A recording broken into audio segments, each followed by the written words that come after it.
Super Mario Brothers movie review, no spoilers, smash the button, subscribe, do it. Let's go!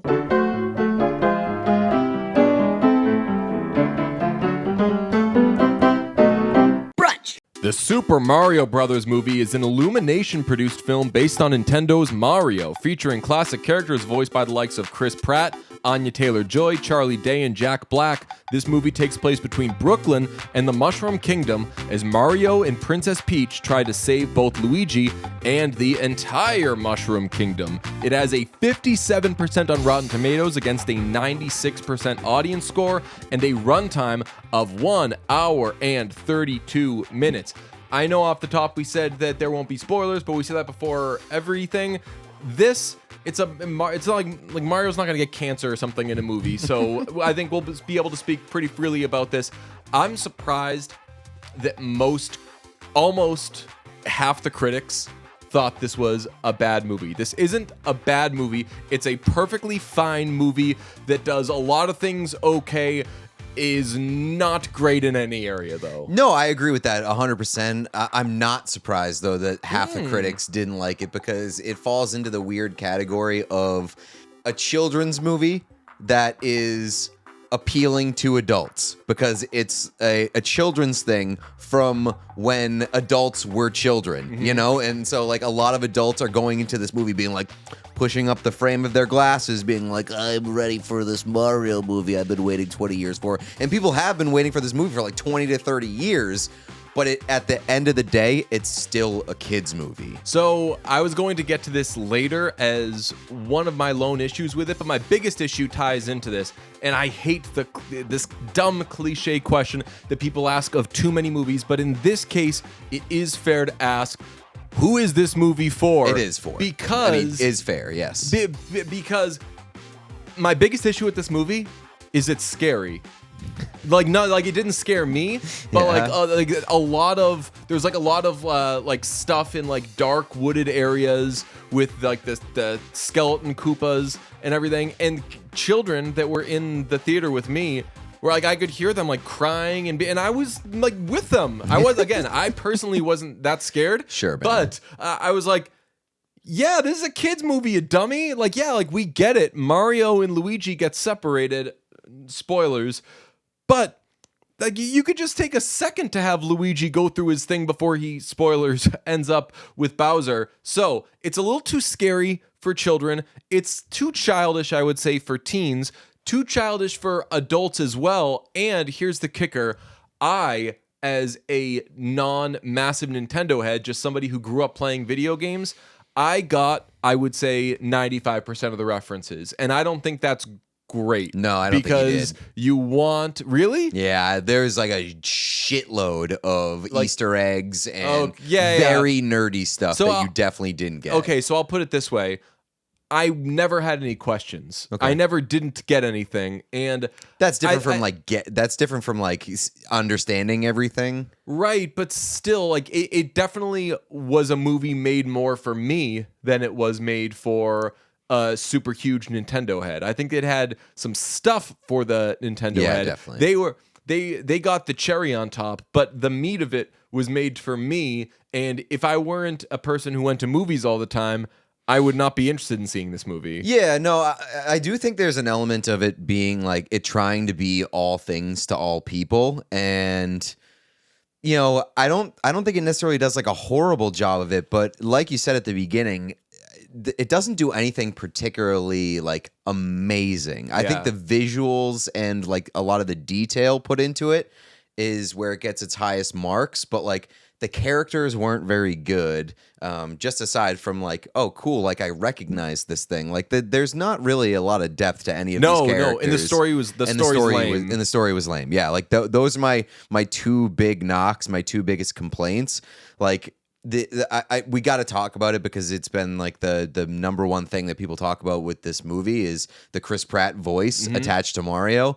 like that was a little bit distracting in like the first 10 minutes or so, especially because in the first scene where they have Mario, like they have the voice actor who played Charles Martinet, who played the original Mario or voice acted the original Mario, and the other person in that scene is Sebastian Maniscalco, who is like the most Italian sounding guy who is like relevant in pop culture right now. So like by juxtaposition, he sounded like very Americanized and very Chris Pratty in the opening scene, but you get adjusted to it and it was fine after that. Yeah, I was not distracted by the voice acting at all. It is interesting though that Charles Martinet, who is like, as you said, the original Mario and is in his 60s, like healthy enough to be working this job and everything. They could have obviously, and Charles Martinet voices everybody. He's Luigi, he's Wario, so they could have used him. Does multiple roles in this movie. He plays the guy at the pizza shop and Mario's dad, like a guy, like one of the locals in Brooklyn. So they could have done that, but it's a Hollywood movie. You knew they weren't going to. So once you get past that, are there other people that you would rather have than Chris Pratt? Sure, but to your point, it's not distracting for much longer than a minute or two. I was really I was a little distracted by Anya Taylor-Joy as Peach because, and again, all these characters have such cartoony voices. Like the only one that really I never said like, "Huh, that's a little out of place," was Toad, because they for sure pitch up Keegan-Michael Key's voice like crazy, so they make him sound like Toad, but. Fred Armisen as Donkey Kong's dad, awesome. Seth Rogen as Donkey Kong, obviously awesome. I quite liked some of the voice actors in this. As for the look, it's an Illumination movie, so it is like a little Minions-y, but I thought that was cool. That was bright colors. Yeah. Like I thought that the colors looked great. I thought the characters all looked great. All like looks wise, awesome.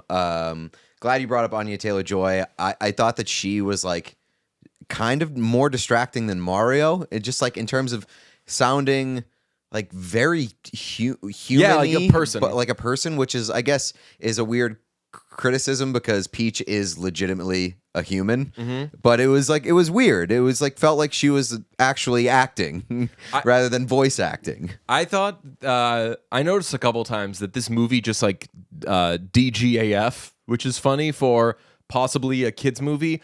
Like there are a few scenes, Bowser stuff, Woods stuff that is like generally frightening.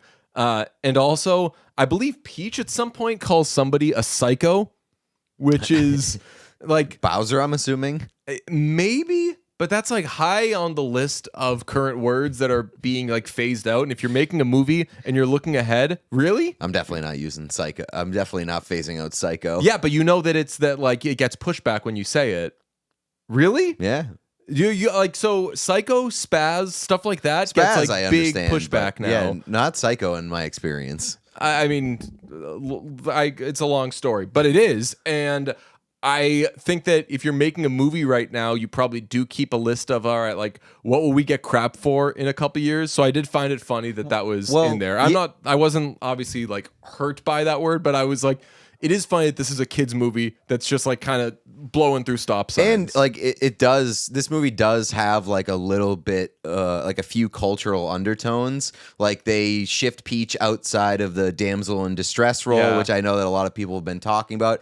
I didn't find that like as like a negative whatsoever. I just thought that Peach's character wasn't great. Yeah. Like didn't really do much of value, even though she wasn't a damsel in distress. Yeah. Same thing with Luigi. Like Luigi was fucking useless in this movie. Yeah, that was an issue I had because even in the beginning, everything is like Mario's looking out for Luigi. Mario's picking up after Luigi. And I was like, yo, these people know that we all think Luigi's cooler than Mario. Like we all pick Luigi when we're playing Mario Party or whatever. So I don't know if like Mario produced this movie or something, but I'm like, you're kind of telling the story a little differently. Outside of the Peach stuff, like Bowser's like a lot of incel energy in this. Yeah. So like it did feel like the movie did have like cultural commentary or like undertones to the story, even though the story wasn't that interesting. I also thought that the family aspect of the Mario story, like not just Luigi, but like the entire family, that felt like kind of forced to me, and it wasn't that interesting. Yeah, but I do like the tie-in. I don't know a ton about Mario, but just like from growing up playing and stuff, when Charles Martinet auditioned for Mario, he didn't have an audition, and he just crashed it as they were closing up shop for the auditions. And he was like, "Hey, can I read for this?" And they were like, "Yeah, sure. It's a video game. Go." And he was like, "What should the character be like?" And they were like, pretend you're an Italian plumber from Brooklyn." So he was like going to do like a super Brooklyn-y thing, but then he was like, if it's a kid's video game. So then he did this like really soft, like, "Hi, I'm come to fix the pipes. You want to make pizza?" sort of thing. So I like that, like they built so much of it around that, like he just wants to be a plumber in Brooklyn. If there's one thing that I could say about the story, it is very good at illuminating how ridiculous the plot of Mario is, Yeah. where it is like an Italian plumber who lives in Brooklyn and then just gets sucked into like this fucking bizarre world. It's something like you don't really think about too much. It's just somebody who plays video games mindlessly and just jumps into that world. So like to have the quote unquote origin story of how that like starts is very funny. All right, what do you see as the positives of this movie? I'd put easy to follow. Mm-hmm. It's not up its own ass. No, it's this not. movie, and this could be if it wanted to. It could be all up its own ass. It is not up its own ass in my estimation. I agree. I also think the runtime is a positive, especially when you're making a movie for kids. An hour and a half, and it's a fun hour and a half. Good way of putting it. The movie is fun, and where it might fall into some weaknesses, which we'll get to in a second, I think it's made up for in the fact that it's a fun ride, it's enjoyable, and like all the visuals are awesome. Those are my pros. The Diddy Kong Racing stuff. Yeah.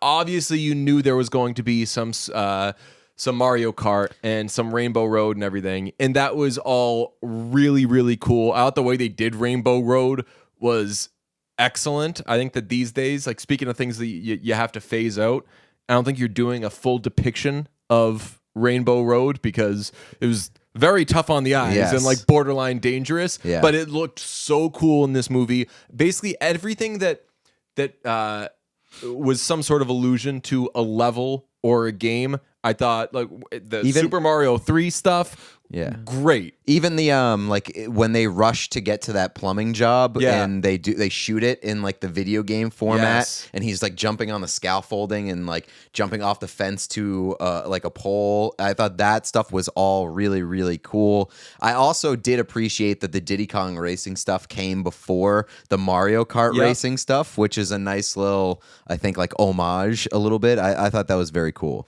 Also the commercial at the very beginning was amazing. An amazing nod to the TV show from the 90s. Negatives, it just doesn't do anything great. I also add to that list that I said earlier, I think that it was maybe unnecessarily frightening for children. You really, I feel, went out of its way at some point to be like, oh, like, You're in my house now, and I'm like, yeah, I know. They said like 2 seconds ago they're lost. Okay. What did you think about the existential cute little ghost that was trapped in jail? That was like one of my favorite parts of the movie, even though that stuff was kind of dark. It was like weird, but I was okay with that. Yeah, I would say like a lack of character depth and story, intrigue was my two biggest detractors. Letterboxd, where do you go? 3.5 out of 5 for me. I debated like 3, but I think that takes away too much of the credit of it being fun. So 3.5 out of 5. I'll give it a solid 3 out of 5. That's Super Mario Brothers movie. Sorry about the spoilers.